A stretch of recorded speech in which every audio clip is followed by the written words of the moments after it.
I'm going to have to give all of my TikTok haters a pre-warning. This is a trigger warning. You might want to go find a safe place, get a pacifier, because we're going to be talking about the stall. I know everybody loses their shit on TikTok that we would keep our horse in a stall and it's so inhumane and they need to live free. Okay, so I pre-warned you that's the subject today. So you might want to go run, find a safe place. For the rest of the normal people in the fucking world, let's talk about horse stalls because they're important. We need to make sure our horse is safe, our horses are comfortable, and it's economically as viable for us as owners as we can make it, okay? First of all, the people that build and make all of my stalls, Classic Equine, do a phenomenal job. This is the second barn that I built with them. My first barn I built and my last barn I built with Classic Equine as well. They're out of Missouri. Everything is made in the USA and they ship all over the country and all over the world, actually. I didn't realize how much product they ship out of the country. So stalls. Here's the deal, first thing I'm going to talk about this morning. How about we talk in a perfect world, and then we're going to talk in a realistic world that we all have to live in, because there is no such thing as a perfect world, okay? If I had to design a stall and money was no object whatsoever, and especially moving more than money space, I like a 14 by 14 foot stall, okay?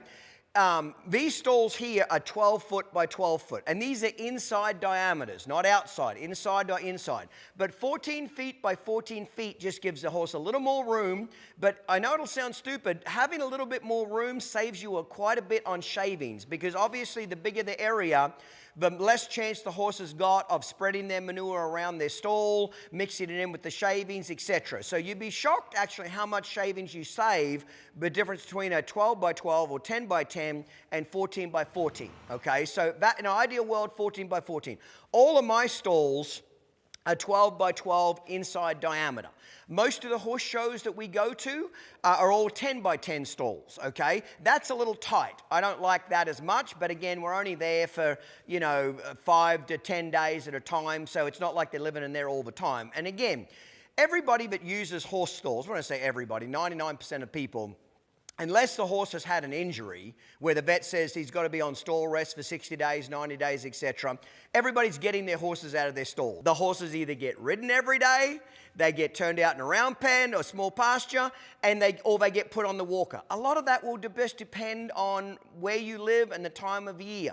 Obviously, wintertime, I'm not going to turn my show horses out with the short, slick hair coat out in the wintertime where it's muddy, wet, cold, they're going to freeze, blah, blah, blah, okay? So on those types of the year when it's cold, if we're not going to ride them, they'll get put on the walker or we'll turn them out in the indoor or something like that. But every day, my horses get out of their stall, okay? It's important for them to be able to get exercise. But reality is, when you live, especially places where it's really cold, you cannot keep a great hair coat on your horses where they're short, shiny, slick by keeping them outside 24/7, okay? A good little hack, though, and I did this in Australia, and this actually works quite well.